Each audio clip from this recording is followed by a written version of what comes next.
All right, so now that we covered a little bit of the movement part, right, transforming those rotations that we had before into now this intrinsic rotation, then we are using this matrix, right? So we have this rotation matrix that multiplies everything, and we have pretty much that correct rotation where we always consider the last rotation, right, the pilot's view to rotate things, and it looks okay. And we are combining all those things that we did before, right? Subdividing the faces of the track. And yeah, so we are moving the ship and we can move things. We have this velocity forward, we have this acceleration, we change the position. We are getting somewhere.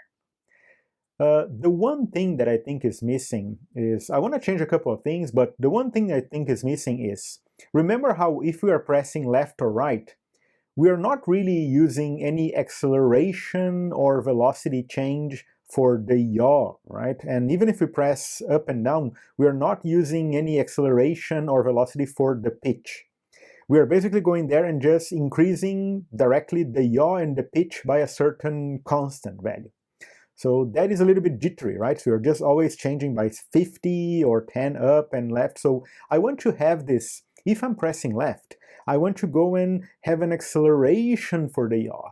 And then that acceleration is going to smooth things out, right? So we're going to turn left. It's going to have this force that goes, and acceleration changes the velocity to the left and also to the right. So it's not going to be this kind of discrete changes. We're going to have an acceleration and a velocity that changes the yaw, and an acceleration and a velocity that changes the pitch. So we have this kind of smooth change in the pitch and smooth change in the yaw as well. So we are going to have, linked to the yaw and the pitch change, we're going to have an acceleration and a velocity for the yaw, and an acceleration and a velocity for the pitch. Right? So that is something that is probably going to increase a little bit.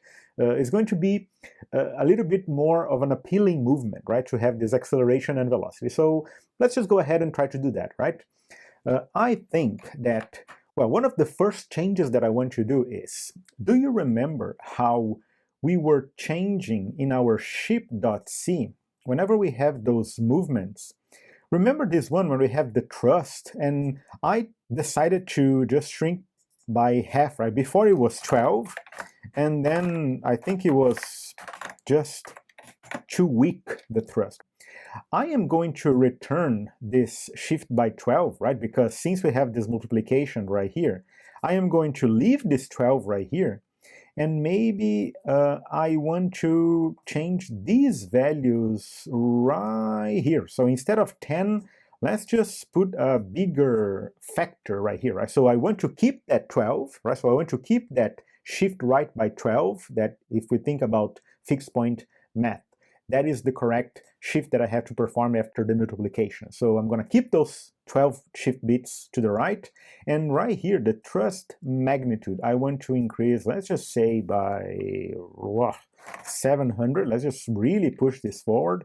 And the thrust magnitude, if I'm releasing, I want to decrease by, let's just say 1000.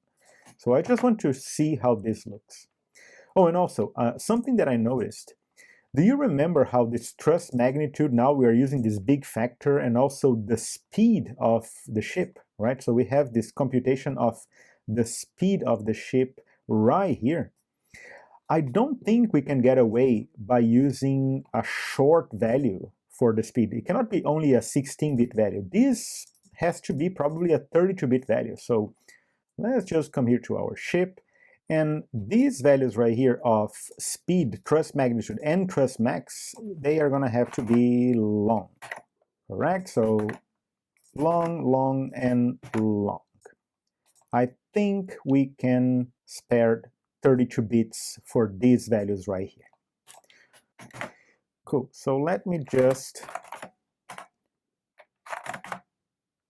see how this looks.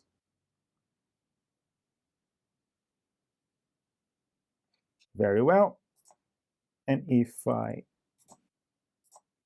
run my ISO, I should see a movement that goes, well, that's still too weak. let me just increase even more.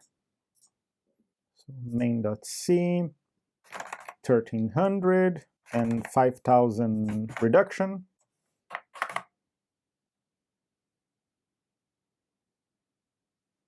Wait, do we have a thrust maximum here? I think we set it as, oh, there you go. It cannot be 700, right? The thrust maximum has to be 5000. Let me just see how that looks.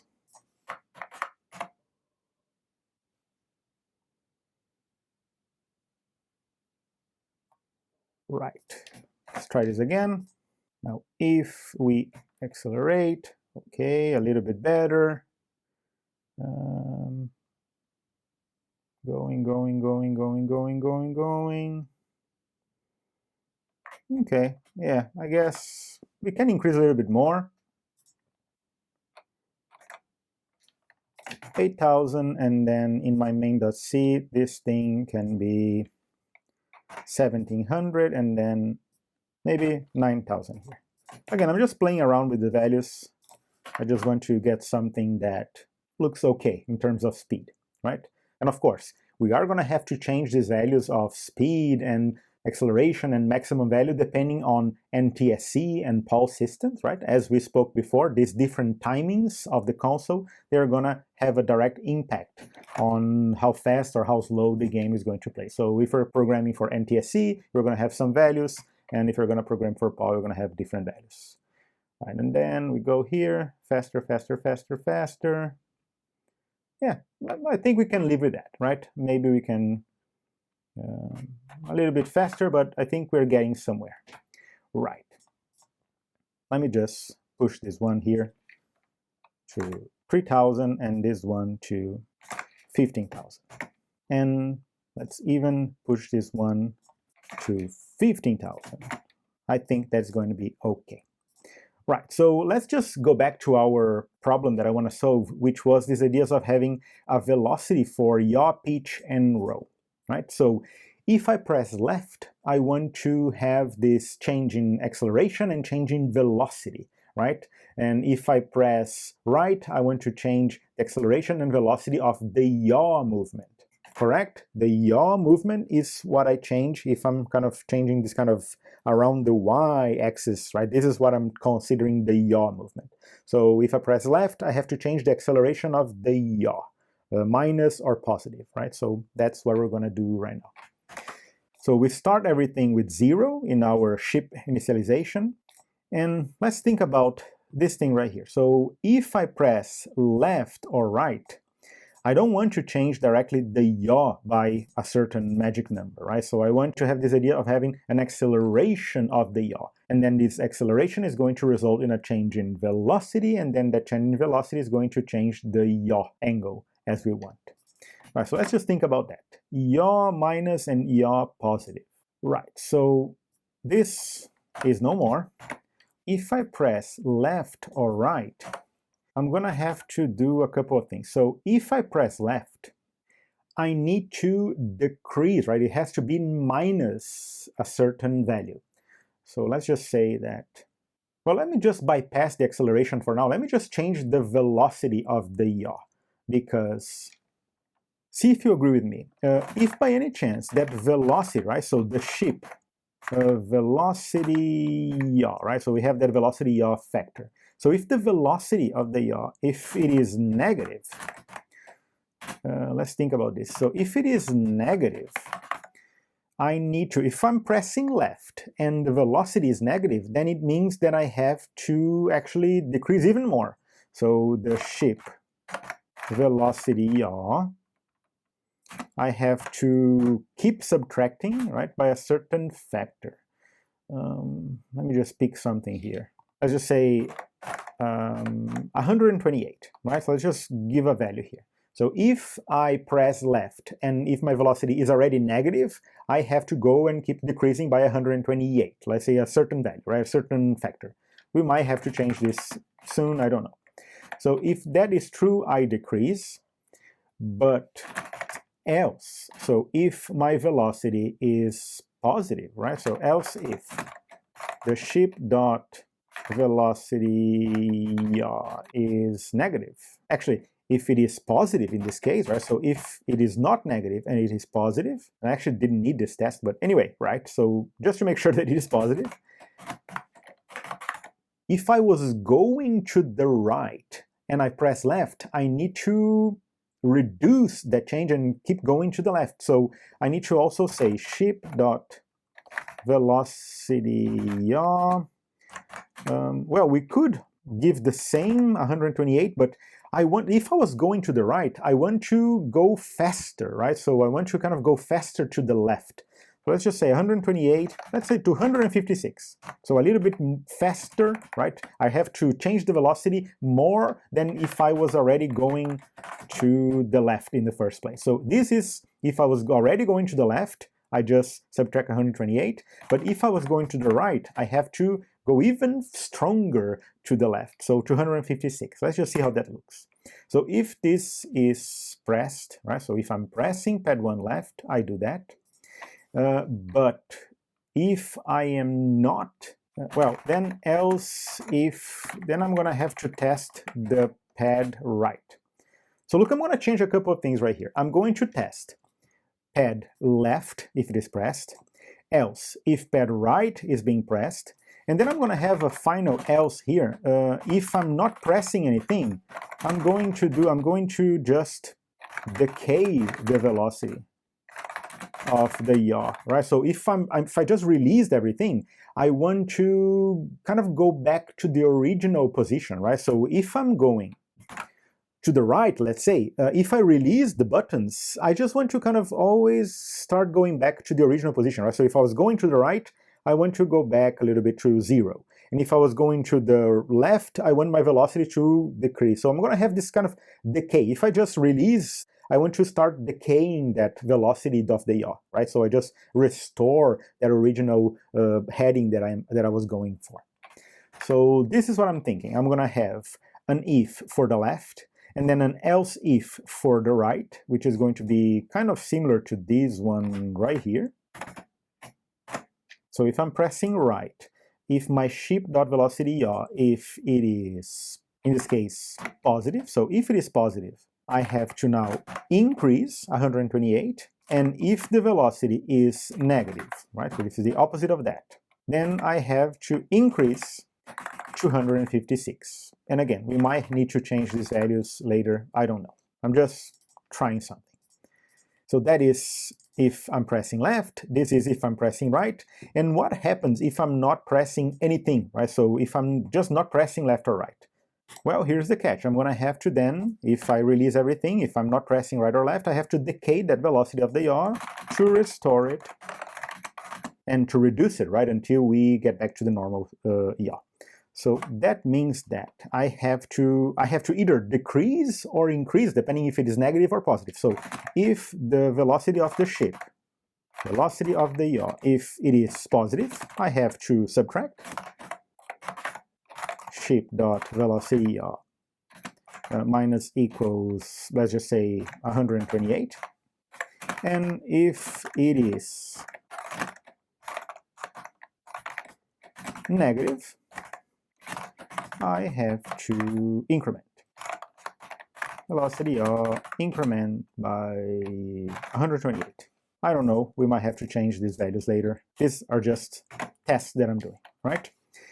Cool, so this is how we decay the velocity, right? So if you're not pressing anything, this is for us to decay. So there's a lot of things here that we have to check. So let's just see if this is correct. So we are changing the velocity of the yaw, but, well, in a certain moment, we have to make this velocity transform the actual yaw, right? So right now, I don't think we're doing that. So in ship.sim, right here, when we are updating our ship, right, when we do all these things, the forward vector, the thrust, the speed, the nose velocity, all those things that we were doing for the physics, this thing right here, the acceleration gets the force divided by the mass, and then the velocity is updated by the acceleration, right? The linear velocity is updated by the linear acceleration, and then the position is updated by the linear velocity. I think that before we update our rotation matrix right here, we are going to update update the yaw, the actual yaw angle, if you want to think like that. So we're going to update the yaw angle by the yaw velocity, right? So we're going to increment that angle by the velocity value that we have currently. So that means that our ship, yaw, is going to increment whatever we had before. I'm going to increment by either positive or negative, whatever is in the velocity of the yaw. So ship velocity yaw. And look, we know that it is not just the yaw. Update the yaw, pitch, and row by the velocity, by their velocities, right? So I have to always update the ship yaw by the velocity yaw, the ship pitch, which we haven't changed anything, but we are going to have to say ship velocity pitch. And we also know that the ship row has to change by the velocity row. Right? So these three things, they have to be updated. Every physics tick of our simulation, of our game, we have to update the yaw by the velocity yaw, the pitch by the velocity pitch, and the row by the velocity row, which so far we only have the yaw, but let's see how that looks. Right, so let me just see how this looks. SciMake, what are my mistakes? Oh, cool. All right, so generating my ISO, let's just see how this looks. I want to see these factors. I don't know. You know, things might be too strong, too weak, this value. So if I go to the right, so it's too strong, but I don't know if you notice that we do have this kind of smoothing out. See, if I press left, it kind of decays. So yeah, I don't like. I think it's too fast. Let me just think about this. Right here, let me just see if this works. So right here, whenever I'm updating my yaw, what if I reduce this yaw factor by, let's just say, let me just reduce by, I don't know, 6. Let's just see how this looks. Because so far I just have yaw, right? So the yaw is the only thing that I have to reduce or subtract or increase. So this thing right here, let's try this again. If I reduce, right, so if I divide by 64, so if I move, if I go right, look at that. Okay, this is actually quite nice. Look, if I go to the left, do you see I don't have that discrete change, right? It's not jittery anymore.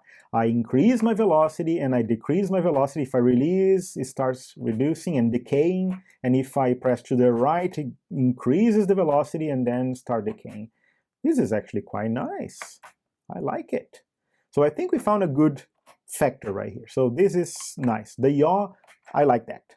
If you want more or less, then you can change that, but I kind of like this. This is nice. This feels good, right? It feels kind of a good movement for me at least. Right. Now we're going to have to think about maybe pitch. So we're going to have to do the same thing for the pitch, right? I don't want to change the pitch always like by 10 like I am. It has to have this sense of velocity change, and then the velocity changes the pitch as we go, kind of the same thing. So let's just close this one, and in the next lecture, let's think about the pitch movement, right? Because so far we have been changing only the yaw, left and right. We have to do kind of something similar, but for the pitch when we press up and down. So let's just take care of the pitch in the next lecture.